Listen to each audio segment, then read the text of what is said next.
درود پاک پڑھنے کے بے شمار فضائل و برکات ہیں۔ کعبے کے بدرالدجا، طیبہ کے شمس الضحیٰ صلی اللہ تعالی علیہ وآلہ وسلم فرماتے ہیں کہ تم اپنی مجلسوں کو مجھ پر درود پاک پڑھ کر آراستہ کیا کرو کہ تمہارا مجھ پر درود پاک پڑھنا کل بروز قیامت تمہارے لیے نور ہوگا۔ آئیے محفل سجی ہے اور مزین کرتے ہیں، مل کر درود پاک پڑھ لیں۔ صلو علی الحبیب صلی اللہ تعالی علی محمد صلی اللہ علیہ وسلم۔ احادیث میں مضمون ملتا ہے کہ جو رمضان میں ایک سجدہ کرے تو اس کو ہر سجدے کے بدلے جنت میں ایک محل عطا کیا جائے گا۔ ذرا غور کریں کہ ہم کتنے سجدے کرتے ہیں تراویح میں؟ 20 رکعتیں 40 سجدے، 17 رکعتیں عشاء کی ملا لیں تو مزید 34 سجدے، 74 ہو گئے۔ مغرب بھی رات میں نماز آتی ہے تو جو مغرب کے 3 فرض، 2 سنت، 2 نفل، اوابین بھی اللہ توفیق دے پڑھ لے تو یہ کتنے ہو گئے؟ 18 سجدے۔ سبحان اللہ، عدد کتنا پیارا بنا کہ جو مغرب پوری پڑھے، عشاء پوری پڑھے تو ایک رات میں 92 سجدے کرتا ہے۔ 92 کا عدد بھی سرکار دو عالم علیہ السلام کے مبارک نام کا عدد ہے، اس سے انشاءاللہ 92 گھر روزانہ جنت میں وہ کما رہا ہے۔ اور صرف جنت کے محل نہیں، آقا فرماتے ہیں ہر سجدے پر 1000 نیکیاں بھی ملیں گی۔ 92,000 نیکیاں ہو گئی، پھر فرمایا ہر سجدے پر جنت میں ایک درخت بھی لگا دیا جائے گا۔ اب کسی کو یہ کہیں یار رمضان میں 20 رکعتیں تراویح کی پابندی سے پڑھو، جیسے ہی مہینہ ختم ہوگا تو میں ڈیفینس میں ایک بنگلہ دے دیا جائے گا۔ بندہ کہ یار صرف تراویح سے بنگلہ ملے گا تو تہجد بھی پڑھ لیتا ہوں، ساتھ کی پلاٹ بھی دے دیں۔ ملے تو ہم سب کرنے کے لیے تیار ہیں۔ نبی کے وعدوں پر یقین رکھو نا، ہر سجدے پر آپ کو جنت میں ایک محل مل رہا ہے، تو کیوں 8 تراویح پڑھ کے کوئی چلا جاتا ہے، کوئی 12 تراویح پڑھ کے چلا جاتا ہے، کوئی تراویح نہیں پڑھ رہا ہے؟ نہ کریں ایسا۔ دیکھیں رمضان کی یہ راتیں گھومنے پھرنے کھانے پینے کے لیے نہیں ہے، یہ عبادتوں کے لیے ہیں، یہ اللہ کو راضی کرنے کا مہینہ ہے۔ اس مہینے میں حاصل کر لو جو حاصل کرنا ہے۔ نبی پاک کی حدیث سے سمجھو رمضان کیا ہے۔ میرے آقا علیہ الصلوۃ والسلام فرماتے ہیں اگر اس امت کو معلوم ہوتا کہ رمضان کیا ہے تو یہ تمنا کرتے کہ سارا سال ہی رمضان ہو۔ آپ دیکھیں کچھ لوگوں کا سیزن آتا ہے، بہت سارے یہاں کاروباری لوگ بیٹھے ہیں، ہر کاروبار کا ایک سیزن آتا ہے۔ آج کل آپ کو درزی بڑے بیزی ملیں گے، خاص طور پہ آخری عشرے میں۔ اچھا اب ان کو کہیں چلو یار کہیں گھومنے پھرنے چلتے ہیں کہ نہیں بھائی رمضان کا سیزن لگا ہوا ہے، عید کے بعد جدھر بولو گے چلیں گے۔ بقرعید کے دنوں میں کسی کسائی کو گھما پھرا کے دکھا دو، نہیں بھائی یہ تو دن آئے، پورا سال انتظار تھا بقرعید میں۔ ہر آئٹم کا آتا ہے نا سیزن۔ مثال کے طور پہ گرمیاں آتی ہے تو کولر والے، اے سی والے بزی ہو جاتے ہیں، سردیاں آتی ہے تو بلینکٹ والے، گیزر والے۔ ہر کاروباری کا ایک سیزن ہوتا ہے۔ وہ سیزن میں کیا کہتا ہے اپنے دوستوں کو؟ یار سیزن کے دن ہے، گھر والوں کو بھی کہتا ہے کوئی مجھ سے ایکسٹرا کام مت کہنا، دوستوں کو کہتا ہے بھائی میں ٹائم نہیں دے سکوں گا، بس یہ 10 15 20 دن مہینہ سیزن کا گزار لو، پھر انشاءاللہ جو بولو گے کریں گے۔ تو رمضان میں ہم نہیں کہہ سکتے اپنے دوستوں کو یار یہ مہینہ تھوڑا سا عبادت کرنے دو، یہ مہینہ میں سجدے کر لوں، یہ مہینہ میں تلاوت کر لوں۔ بلکہ رمضان میں ایسا لگتا ہے دوستی یاری زیادہ جاگ جاتی ہے، وہ بھی دوست بن جاتا ہے جو سارا سال نظر نہیں آ رہا ہوتا، وہ بھی کرکٹ کھیلتا ہے جو پورا سال کرکٹ نہیں کھیلتا، اور رمضان کے کرکٹ کھیلنے کے لیے آیا ہے۔ رمضان ٹورنامنٹ معاذ اللہ جری دیکھیں لوگ۔ اچھا پھر ایک تو کرکٹ، دوسرا کھانا پینا ہے، حالانکہ بھوکا رہنے کا مہینہ آیا ہے لیکن ہم کیا کر رہے ہیں؟ آل یو کین ایٹ، سحری آفر، افطار آفر۔ اچھا دوست بھی ایک دوسرے سے مل کے ایک ہی سوال کر رہے ہوتے ہیں، اور سناؤ آج سحری کدھر کرنی ہے، آج افطار پہ کدھر چلنا ہے؟ تو بھائی یہ پوچھو نا آج تلاوت کدھر کرنی ہے، آج ذکر کدھر کرنا ہے، آج محفل میں کہاں جانا ہے، آج تہجد کدھر پڑھنی ہے؟ یہ باتیں نہیں ہو رہی ہماری۔ سوچیے رمضان کیا ہے خدا کے واسطے۔ روزانہ ساری سال جو ہے نا میں اور آپ ایک دعا کرتے ہیں، یا اللہ میری دعا سن لے، میری مغفرت فرما دے، میرے گناہ معاف کر دے، میری مشکل آسان کر دے۔ ہم کرتے ہیں نا دعا۔ آپ کو پتہ ہے حدیثوں میں یہ مضمون ملتا ہے کہ رمضان کی راتوں میں آسمان سے آواز لگائی جاتی ہے کوئی مانگنے والا کہ اس کی مراد پوری کر دی جائے، ہے کوئی مغفرت کا سوالی کہ اس کا سوال پورا کیا جائے، ہے کوئی توبہ کرنے والا کہ اس کی توبہ قبول کی جائے۔ ادھر سے آفر ہے اور ہم غفلت میں یہ راتیں گزار رہے ہیں۔ تھوڑے دنوں پہلے سوچ رہے تھے چاند دکھے گا، رمضان آئے گا، ہم عبادت کریں گے، ابھی تو سوچ ہی رہے ہیں۔ پلیز دیکھو پچھلے رمضان میں کئی لوگ ہمارے ساتھ تھے جو اس بار نہیں ہیں، کیا پتہ اگلے رمضان میں ہم نہ ہوں۔ اس رمضان کو اپنی زندگی کا آخری رمضان سمجھنا اور اس کو اللہ کی یاد میں گزارے۔ وہ روایت یاد رکھیے گا کہ میرے آقا علیہ الصلوۃ والسلام نے ایک دعا پر آمین فرمائی تھی۔ جبریل امین نے کیا دعا کی تھی کہ یا اللہ جو رمضان پائے اور اپنی مغفرت نہ کروا سکے اس کی ناک خاک آلود ہو، یعنی وہ ہلاک و برباد ہو جائے۔ نبی پاک نے آمین فرمایا تھا۔ دعا کون کر رہا ہے؟ فرشتوں کا سردار۔ آمین کون کہہ رہا ہے؟ نبیوں کا سردار۔ فرما رہے آمین نبیوں کے سردار صلی اللہ تعالی علیہ وسلم۔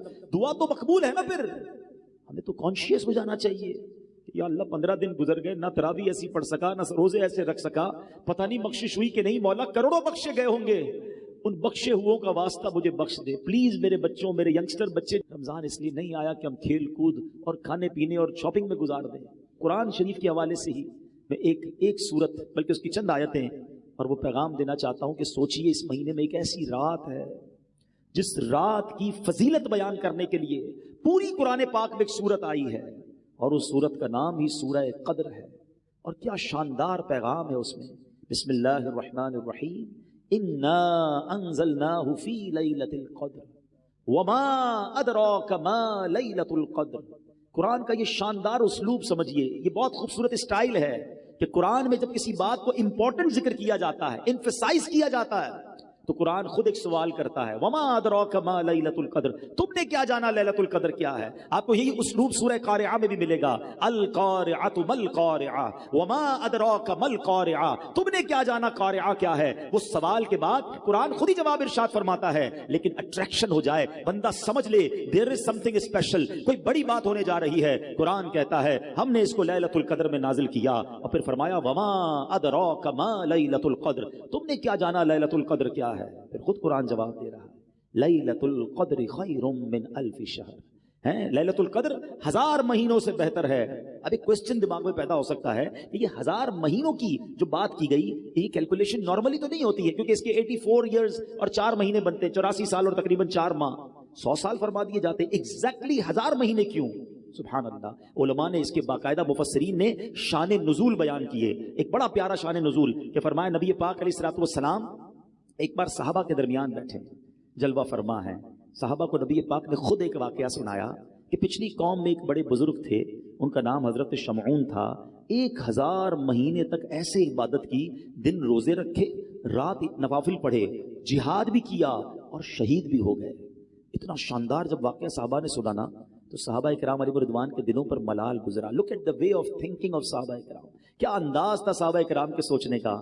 کہتے حضور یہ پچھلی قوم والے تو آگے بڑھ گئے, اتنی ساری عبادت, 1000 مہینے کی عبادت, ہماری تو عمر ہی تھوڑی ہے, 84 سال 4 مہینے, ہم تو زندہ ہی نہیں رہتے, نارملی لائف تو ہماری نہیں ہے اتنی, اور اگر جی بھی لیں تو عبادت کہاں سے کریں گے, بڑھاپے میں کہاں سے عبادت ہوگی. کہ حضور ہماری عمریں تھوڑی, پچھلی قومیں تو آگے بڑھ گئیں. اب یہاں ذرا رکتا ہوں اور اپنا حال ہم چیک کریں. ہم افسوس کس بات پر کرتے ہیں؟ کسی کا گھر دیکھ کر آ جائیں, او ہو اتنا بڑا بنگلہ, اتنی گاڑیاں بھی گن لیتے لوگ, بلکہ کچھ لوگ تو قیمت بھی نکال لیتے, پارکنگ میں اتنے کروڑ کی گاڑی کھڑی تھی.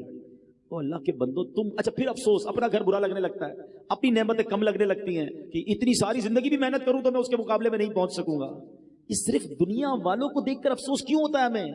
یہ ذہن نہیں تھا صحابہ کرام کا. انہوں نے کہا حضور وہ نیکیوں میں آگے بڑھ گئے, ان کی عمریں زیادہ تھیں. مجھے ایک بات بتاؤ نا, کسی بڑی گاڑی والے, کسی بڑے بنگلے والے, کسی دنیا میں ترقی کرنے والے کو دیکھ کر دل میں افسوس ہوتا ہے. کبھی ایسا نہیں ہوا کہ کسی تہجد گزار کو دیکھ کر خیال آئے یار یہ تہجد پڑھتا ہے میں نہیں پڑھتا ہے؟ کسی عالم دین کو دیکھ کر خیال آئے, ماشاءاللہ علامہ صاحب ہمارے ساتھ بیٹھے ہیں, ان کی عمر کے کئی لوگ ہم میں سے موجود ہیں, یہ خیال نہیں آیا کہ میری ان کی عمر ایک ہے, یہ عالم بن کے میں نہیں بن گیا. کسی مفتی کو دیکھ کر, کسی حافظ کو دیکھ کر کہ یار اس کے دل میں پورا قرآن ہے, میں قرآن یاد نہیں کر سکا, یہ کیوں خیال نہیں آتا کہ یہ جنت کی طرف آگے بڑھ رہا ہے اور میں پیچھے رہ گیا. صرف دنیا میں لوگوں کو ترقی کرتے ہوئے, یہ ہمارے سرکل ہی الٹا ہے. ہمیں اگر زندگی پرسکون گزارنی ہے تو نیکیوں میں اپنے آگے والوں کو دیکھیے اور نعمتوں میں اپنے پیچھے والوں کو دیکھیں کہ دیکھو وہ لوگ کتنی تکلیف میں ہیں اور اللہ نے مجھے کروڑوں سے اچھا بنایا ہے, میرے ہاتھ پیر سلامت ہیں. آج بھی رمضان میں کئی لوگ ہیں جن کے گھروں میں افطار کے لیے نہیں ہے, بیچارے روڈ پر آ کر افطار کرتے ہیں. اللہ نے مجھے اور آپ کو کیسے وسیع دسترخوان دیے ہیں. ارے مجھے تو شکر ادا کرنا چاہیے تھا, مگر جب کسی مالدار آدمی سے ملا, جب کسی کے گھر پہ گئے, جب کسی کی ذرا سروت دیکھی تو بہت سارے لوگ اپنے اندر ہی اندر مایوسی کی کیفیت میں آ جاتے ہیں. نکلو ان چیزوں سے باہر, سیکھو صحابہ کرام سے. اب جب صحابہ کرام نے نبی پاک سے کہا نا حضور یہ لوگ تو آگے بڑھ گئے, سبحان اللہ, نبی پاک کے دل اقدس پر کچھ ملال گزرا. ہائے ہائے, مصطفیٰ کریم کے دل اقدس پر ملال گزرے, رنج گزرے, یہ رب کو کب گوارا ہے. جبریل امین آتے ہیں, کہتے حضور غم زدہ نہ ہو, آپ کی امت کو اللہ نے ہر سال ایک رات ایسی دے دی ہے جو اس رات میں عبادت کرے گا اللہ حضرت شمعون کی 1000 مہینے کی گئی عبادت سے زیادہ ثواب عطا فرما دے گا. That is 1000 month, Laylatul Qadri khairum min alfi shahr. یہ وہ 1000 مہینوں سے افضل رات ہے جو ہر سال ہمیں عطا کی گئی ہے. سبحان اللہ. اب آؤ اور آسان کر دیا گیا. یہ نہیں کہا کہ سال میں کوئی رات ہوگی، بلکہ یہ بھی نہیں کہا رمضان میں کوئی رات ہوگی. نبی پاک نے غلاموں پر اور کرم فرما دیا. یہ بھی فرما دیا، حدیث پاک کا خلاصہ ہے کہ رمضان کے آخری عشرے کی طاق راتوں میں سے کسی رات میں شب قدر کو تلاش کر لو. 21ویں، 23ویں، 25ویں، 27ویں یا 29ویں. تو اے میرے پیارے اسلامی بھائیوں، دس از دا گولڈن چانس. اللہ مجھے اور آپ کو شب قدر نصیب فرمائے. مور دین 84 ایئرز، 84 سال سے زیادہ کی عبادت کرنے کا ایک رات میں آپ کو موقع ملنے والا ہے. تو آپ کانشیس ہو جائیں، تیار ہو جائیں. آخری عشرہ گھومنے پھرنے اور شاپنگ سینٹر میں مت جانا. یہ فوکس کر لیں. سب سے بہترین طریقہ کیا ہے شب قدر کو پانے کا؟ علماء کہتے ہیں بندہ اعتکاف کر لے. جو اعتکاف کرتا ہے نا اس کو تو شب قدر اللہ کے گھر میں ہی مل جاتی ہے. تو جہاں جہاں ہو سکے اعتکاف کریں. دعوت اسلامی کے تحت بھی دنیا بھر میں اعتکاف کروائے جا رہے ہیں. تو جہاں آپ کی محلے میں عاشقان رسول کی مسجد ہو، جس سے بن سکے دعوت اسلامی والوں کے ساتھ اعتکاف کریں گے. تو فائدہ یہ ہوگا کہ آپ کی اعتکاف میں بھی تربیت ہوتی رہے گی، بہت ساری باتیں مزید سیکھ جائیں گے. اعتکاف نہیں کر سکتے تو پھر آج میرا ایک مشورہ لے لیجیے. یہ 5 طاق راتیں طاق میں رکھیں، ٹارگٹ میں رکھیں، مس نہیں ہونی چاہیے. کیا کیا کرنا ہے؟ سب سے پہلے تو یاد رکھیں جو عشاء کی نماز اور فجر کی نماز باجماعت پڑھتا ہے اسے پوری رات عبادت کا ثواب ملتا ہے. یہ عادت تو سارے سال کی بنا لیں، اللہ توفیق دے. سارا سال ہی عشاء اور فجر سے جماعت سے پڑھ لیا کرو، ہر رات عبادت کا ثواب مل جائے گا. لیکن ایٹ لیسٹ طاق راتوں میں عشاء بھی، تراویح بھی اور فجر یہ باجماعت آپ نے پڑھنی ہے. ماشاءاللہ کئی مسجدوں میں صلاۃ التسبیح ہوتی ہے، صلاۃ التسبیح ادا کریں. اچھا پھر ذکر و اذکار کی بھی کوئی ٹارگٹ لے لیں، کیونکہ فضول کام تو کرنا نہیں ہے. 1200 بار درود پاک پڑھیں، کلمہ پاک پڑھیں، اللہ اللہ کا ذکر کر لیں، سبحان اللہ، الحمدللہ، اللہ اکبر، اور جو ذکر الہی ہیں وہ کریں. اس کے بعد آپ کم از کم 2 سے 3 پارے تلاوت کا بھی ٹارگٹ رکھیں کہ میں نے 5 طاق راتوں میں تلاوت قرآن بھی کرنی ہے. سورہ ملک پڑھ لیں. اور پھر ایک اور مشورہ یہ دوں گا کہ 5 راتوں میں صدقہ دیں. آپ کی جتنی حیثیت، 100 روپے کر لیں، 500 کر لیں، 1000 کر لیں، 10,000، 1 لاکھ، جو اللہ نے آپ کو نوازے. 5 انویلپ بنا لیں کہ میں نے یہ 5 راتوں میں اللہ کی راہ میں خرچ کرنا ہے. کسی غریب کو دے دیں، کسی مسجد میں دے دیں، واٹ ایور. لیکن ہوگا کیا کہ اگر ان 5 راتوں میں جو رات بھی شب قدر ہوئی نا، یہ جتنی ورائٹی والے انشاءاللہ آپ نے ثواب کے کام کیے ہوں گے، ہر کام اللہ کی رحمت سے 1000 مہینوں سے زیادہ کی فضیلت حاصل کر لے گا. ٹارگٹ کرو. لوگ سیزن کا جب خیال رکھتے ہیں، آپ خیال رکھو نا، ایک زبردست سیزن آ رہا ہے، آیا ہوا ہے رمضان اور آخری طاق راتوں کو اور آپ فوکس کر لیں. اور پھر آخری بات دیکھیں، رمضان میں ماشاءاللہ مسجدیں بھی بھری ہوئی ہیں، نمازی بھی ہیں. رمضان کے بعد کیا ہمارے اوپر رمضان میں ہی نماز فرض ہے؟ کیا ہم رمضان میں ہی اللہ کے بندے ہیں؟ ایکچولی پتہ ہوتا کیا ہے، سمجھو بات. رمضان میں میری اور آپ کی پریکٹس کروائی جا رہی ہے فائنل فائٹ کے لیے. شیطان بند کر دیا، اینیمی بند ہے، دشمن بند ہے، تاکہ میرے بندے عبادت کر لیں، روزہ رکھ لیں، تگڑے ہو جائیں، تقوی میں مضبوط ہو جائیں. اب شیطان آئے تو مقابلہ کر سکیں. مگر نظر یہ آتا ہے کہ لگتا ہے پہلی بال پہ ہی آؤٹ ہو جاتے ہیں، پہلے دن ہی مقابلے میں ہار جاتے ہیں. ارے بھائی کچھ دن تو باقی رکھتے. چاند رات بھی مسجد خالی، مغرب میں مسجد بھری بھی ہے. عشاء سے پہلے اگر امام صاحب اعلان کر دیں کہ چاند نظر آ گیا تو عشاء میں بھی نہیں آتے. یار ذرا صحیح بتاؤ، یہ اپنے دل پہ ہاتھ رکھ کے سوچو. ہم یہ پیغام تو نہیں دے رہے کہ اے شیطان جب تک تو بند تھا نا ہم اللہ کے بندے تھے، اب جب تو آزاد ہو گیا ہم نے تیری ماننی ہے. یہ بتاؤ کیسا میسج ہے.